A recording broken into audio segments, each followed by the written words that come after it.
किसान साथियों राम राम। आशा और उम्मीद करता हूं कि आप सब ठीक ठाक होंगे। साथियों, आज आपके लिए एक अहम खबर की जानकारी के लिए वीडियो बनाया जा रहा है और हम चर्चा करने जा रहे हैं कि सरकार हमारे खाद्य वस्तुओं के आयात और निर्यात के ऊपर कैसे फैसले ले रही है, किस तरह के फैसले ले रही है, किसान के हित में है या फिर किसान को इन फैसलों से नुकसान होता जा रहा है। मैं आपको बता देना चाहता हूँ कि काफ़ी समय से सरकार लगातार आयात के ऊपर जोर दे रही है। भारी भरकम आयात करके भारत के किसानों को लगातार नुकसान पहुंचाया जा रहा है। एक बात मैं स्पष्ट कर दूं, अंतर्राष्ट्रीय बाजार के अंदर मौके के ऊपर स्थिति जो सामने आ रही है, हर जिन्स जो भी खाद्य वस्तु है उसके दाम अत्यंत से अत्यंत गिरते जा रहे हैं और हमारे देश के एक्सपोर्टर उस भाव के हिसाब से हमारे देश के अंदर आयात उस सामान का करके हमारे बाज़ारों के अंदर जो बेच रहे हैं, जिस कारण हमारे देश के किसानों के द्वारा पैदा की गई खाद्य जिन्सों के भाव लगातार गिरते जा रहे हैं। परंतु अब सरकार ने एक अहम फैसला लिया है। मैं ये आपको जानकारी देने जा रहा हूँ, इससे फर्क क्या पड़ेगा वो भी बताने जा रहा हूँ।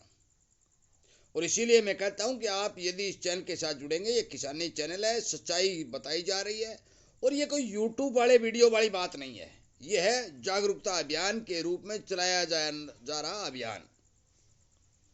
और आप अपने किसान मित्रों दोस्तों तक शेयर करके उन्हें भी इस बारे जागरूक करें। खुद भी इस तरह की जानकारी आपको मिलती रहे तो आप इस चैनल को सब्सक्राइब करके इसके साथ जुड़ जाए।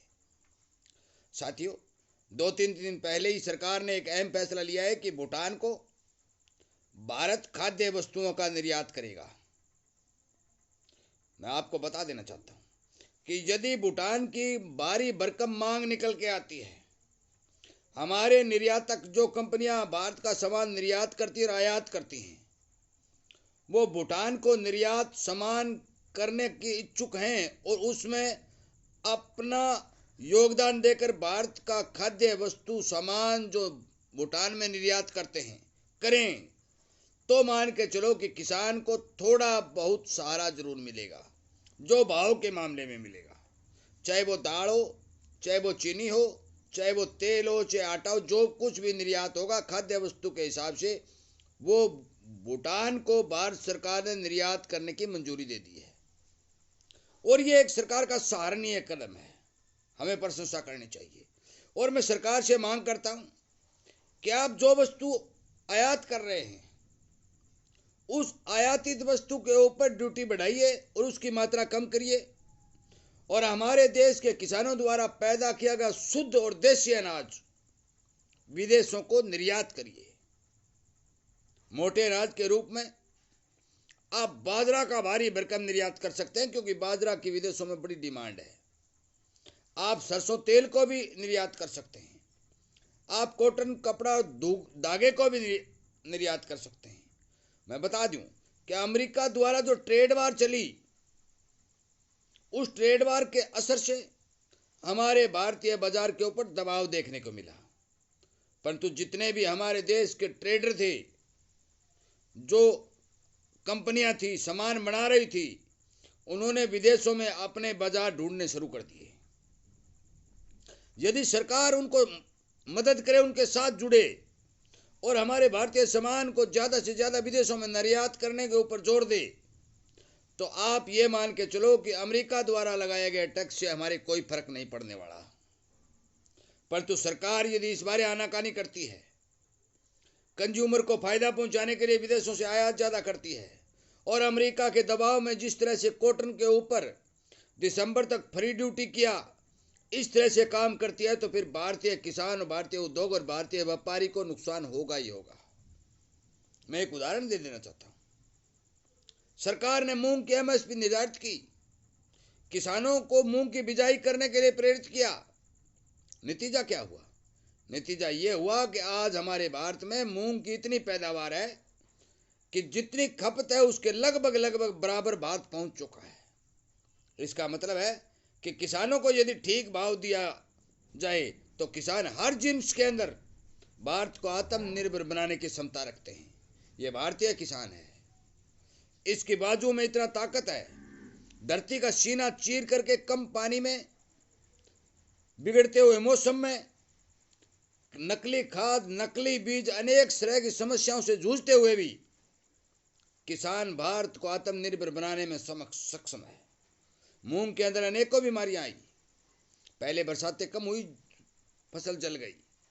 उसके बाद में पीले पत्ते हुए, उसके बाद में कीड़ा बढ़ा, उसके बाद में भारी भरकम बरसातें होने लगी। तो भी भारतीय किसान ने सरकार को मूंग के आत्मनिर्भर के नजदीक पहुंचा दिया।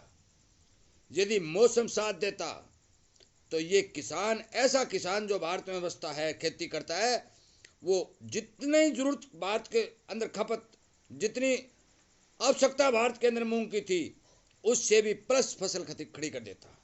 इसलिए मेरा सभी साथियों से, किसानों से, व्यापारियों से, देश के उद्योगपतियों से जो किसान हित में काम करते हैं, किसान के साथ जुड़े होते हैं, उनके साथ हाथ जोड़ के विनय निवेदन प्रार्थना है कि आप भूटान के लिए जो भारत सरकार ने निर्यात खोला है उसके सराहना करिए, सरकार का धन्यवाद करिए, और आगे आने वाले समय में अन्य देशों को भी भारत की जिन्स निर्यात करने के लिए सरकार को प्रेरित करिए, दबाव बनाइए, ताकि भारत के किसान को बचाया जा सके, भारत के व्यापारी को बचाया जा सके और भारत के उद्योग को बचाया जा सके। साथियों, मैं बता देना चाहता हूँ कि बहुत लंबे समय से सरकारें आती रही, जाती रही, परंतु विदेशी आयात नीति में किसी तरह का बदलाव नहीं हुआ।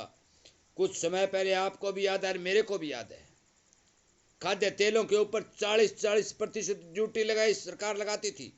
आज वो ड्यूटी नाम मात्र है, फ्री ड्यूटी आ रहा है, जिससे हमारे खाद्य वस्तुओं के दाम दब रहे हैं।